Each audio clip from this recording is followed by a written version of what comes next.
This is Umar for BoxNation. Delighted to be in camp with Daniel Dubois, who's finishing up his hard work. Obviously, I'm joined by his trainer, Don Charles, as you can see, getting younger by the day, Don. Yeah, I mean, life is, I'm blessed. I feel blessed with life. And life has blessed me to give me health. And with health, you can do anything. Well, as I said, the hard work is nearly done, Don. Not long till September 21st. I feel like Daniel Dubois, every time I'm around him, he's in a big fight, whether it was Joe Joyce, since you took the reins over Alexander Usyk, Jarrell Miller, Filip Hrgovic, that momentum, especially off those last two wins, Don, going into September 21st, is that a benefit and advantage for you guys? Well, most definitely. I mean, where he is at the moment as a fighter, I wouldn't want to be facing him because he's in a very good place. Like you just alluded to, the fights that's brought him to where he is today. Tremendous high-level fights he's come through, and he's swum. If this was the ocean, he's swum it really, really good to get a shark-infested ocean. He swum it and successfully swum it, and he's where he is today. What's happened, Don, in the last two fights? Because it's a different Daniel Dubois. There's so many things, so many factors that brings us to where we are. Too many to mention. Maturity is growing as a person. Maturing, experienced. He's gathered so many experiences along the journey. All the bad experiences, all the good experiences. He's like I said, it brings him to where he is today.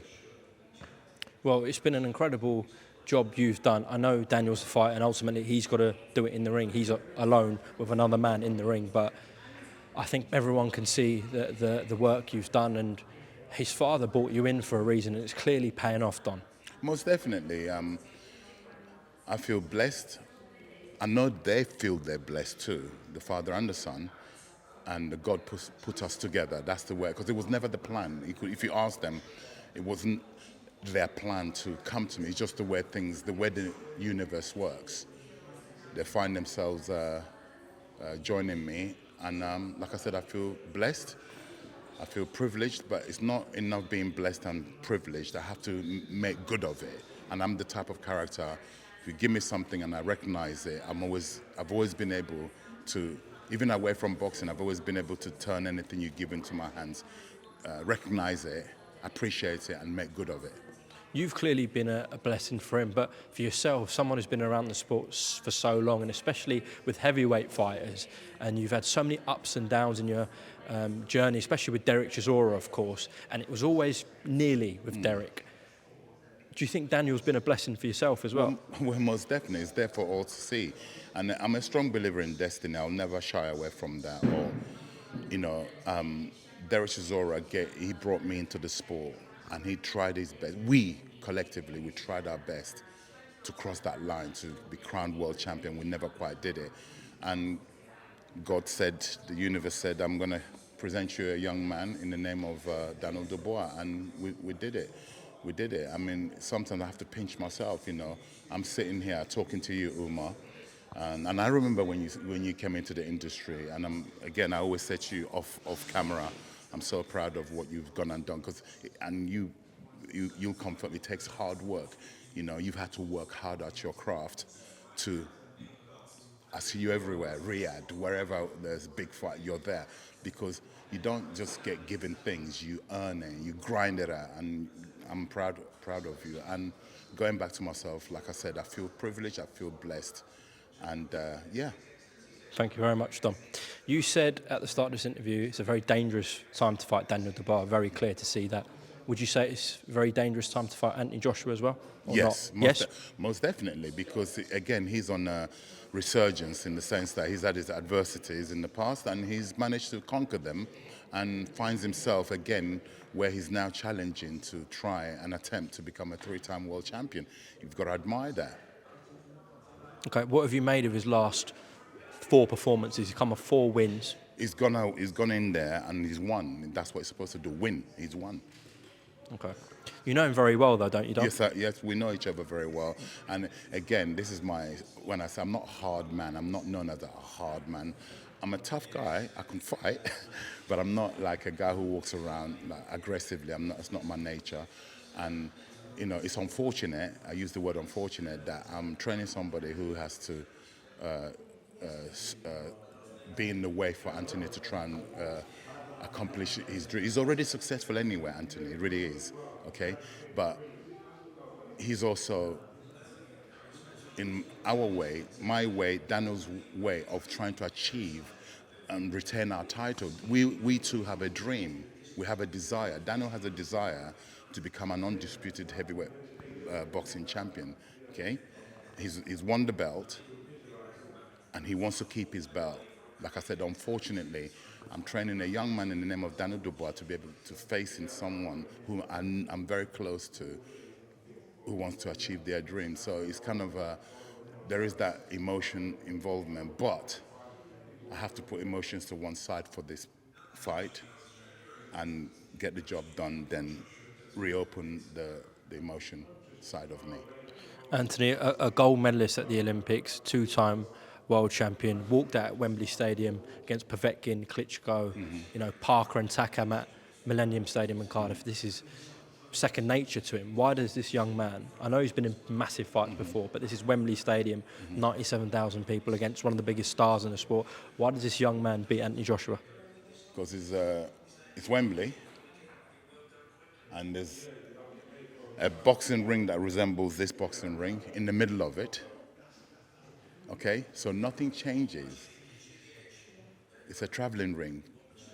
On the 21st of September, this ring will be in the center of Wembley Stadium, and that's all he sees. A man in a boxing ring he's very familiar with. That's basically it. He doesn't see anything. Everything else is blocked out. He didn't want to talk about it, and I know you're not going to want to discuss that, but privately, has he talked about what happened with Anthony many years ago?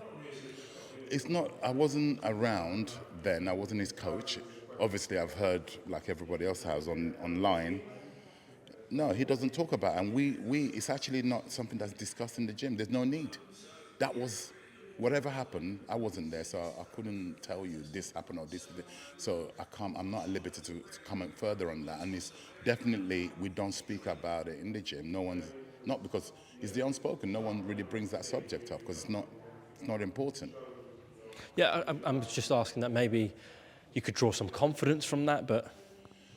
You can draw references, not myself, because I wasn't there. The fighter, I can draw references from it. We just concentrate. It's not about yesterday, it's about today. Yeah, it's about today. It's about today and tomorrow. Yeah, you can only plan for today and furthest tomorrow. You can't plan, you can't do nothing about what happened in the past. I'll give you a prime example why it would be dangerous for anybody. For us, I'm not a hypocrite. Our last opponent, Daniel's last opponent, Hrgović, you could see he really seriously held on to what happened between him and Daniel in the past. He really held on to that.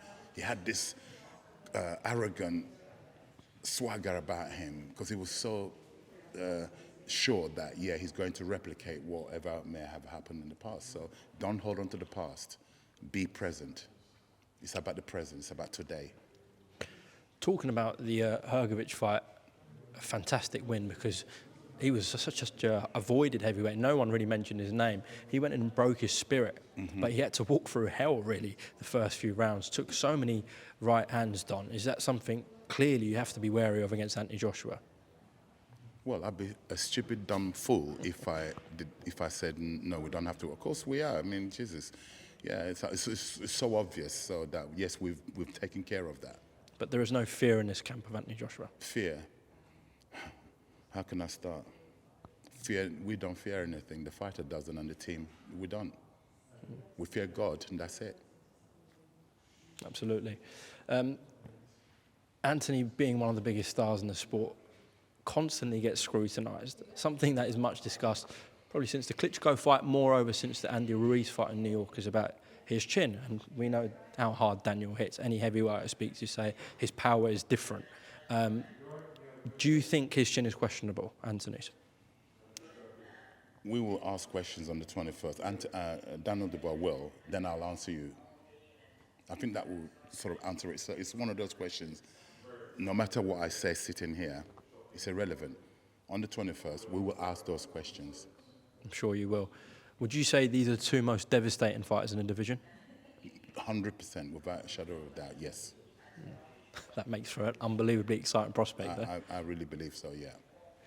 Something that doesn't get mentioned too much, his promoter Frank Warren always goes on about it, but Daniel's jab. How good is Daniel's jab? Yeah, you can speak to 10, let's say, random people who have been in the ring with him, sparring this is, and they'll all say the same thing. Yeah, unbelievable jab. It's like I remember, I'm also a guy that pads him up. And yeah, the power is unmeasurable. Freakish power, if I can, and it's got this density to it. Yeah, it's very dense, and it's not an exaggeration. It's just me saying it. No, people who've actually taken the shot. I've only taken it on the pads, and I know I'm a big man. I'm 130 kilos, and I can take hits, and he feels different. That's all I can say to you. He feels different. I spoke to Fraser Clark yesterday, and I was asking about both their jabs, because he said those two, not only the most devastating fighters in the division, but two of the best jabs in the division. And he said Daniel's jab is like taking a backhand. Yeah, I just said that. He's saying, yeah, I mean, he's been hit, but I've been hit on my palms with pads on, and I've got a body kick that he hits as well. I mean, God knows what's going on the inside of me. It's not advisable. Do not try this at home. Body kick and let Daniel Dubois hit you to the body. Do not try this at home.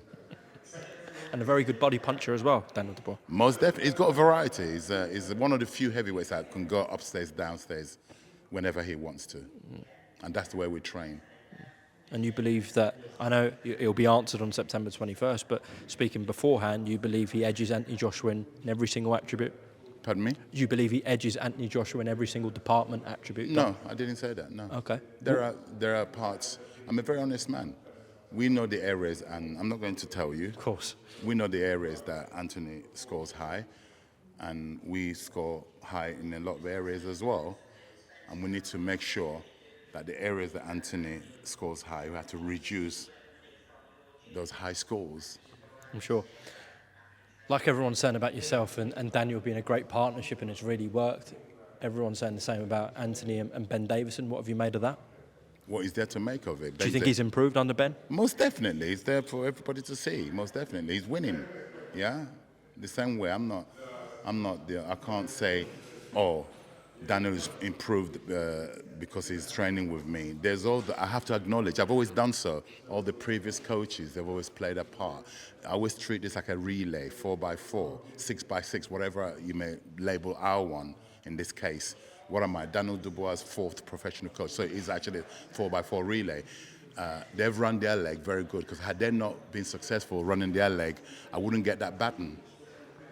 They've handed it to me, Shane, and I'm always, coincidentally, when I was a runner, a sprinter for my county when I was growing up, and I always ran the last leg in a relay. And when you give me that baton, trust me, I'm gone. Yeah, I'm gone. I was very good at finishing, and we're about to replicate that in boxing, because I've been handed, and I recognize it. I'm now holding onto that baton hard. You can't drop the baton, you're out of the race. Hold it and head for that finishing line. That's what we're about to do. Lastly, before I let you go, at the launch press conference, we had Frank Warren, Daniel Dubois, Anthony Joshua and Eddie Hearn in one room. Mm-hmm. The clip went absolutely viral, which was great for the promotion of the fight. Of course, the moment I'm talking about is when Anthony stood up and said, I'm going to smash the chair across your face, Daniel. What were you thinking when you saw that clip? I wasn't present, but obviously I've seen the clip, which is very uncharacteristic of Anthony Joshua. That's not him threatening to be violent, threatening to pick up a stool and put it over. That's not him. So I don't know what's... and he also alluded to the fact that he said, don't disrespect me. I want to know what part of it did Daniel Dubois disrespect him? And he said, by calling him out. Everybody calls everybody out. So I don't see where the disrespectfulness is coming from. Do you think Anthony and Eddie are a little bit annoyed they're having to take this fight? Most definitely, because I don't think they woke up and said, "Oh, let's go and fight Daniel Dubois." I don't believe that. I think it's a fight they found themselves been thrusted upon, and it meets their requirements. Their requirements is that he wants to be a 3-time world champion. Coincidentally, Daniel Dubois is with the IBF title. Yeah, how he got there, it's like they couldn't swim out of it. So I don't believe they woke up, like I said, "Oh, I know what I'm going to do today. I'm going to challenge Daniel Dubois for his belt." No, yeah. So he finds himself having a fight that he didn't really want against his. He's training for it. He has to, but that's not the fight. If they're honest to themselves, that's not the fight they would have. They'll prefer if had Hrgović beaten us, then they'll fight Hrgović, or Fury, or Wilder. There were so many people in front of Daniel in terms of their plans. I think Zhang was being mentioned as well. There you go. So there were so many. He wasn't their first choice because, and they said also, they will only fight him if the belt is online. The belt is online, so they took it under duress, in my opinion. What an occasion it promises to be. Not long to go, September 21st, and an incredible job His Excellency and Riyadh season have done bringing this event to Wembley. Yeah, come on, it's a travelling roadshow now, the Riyadh season, isn't it? We've had one in the US, now Wembley. God knows where the next destination is, Definitely. Don, appreciate your time and best of luck for the rest of the camp. Not long to go. Thank you, my brother. God bless you. God bless you as well.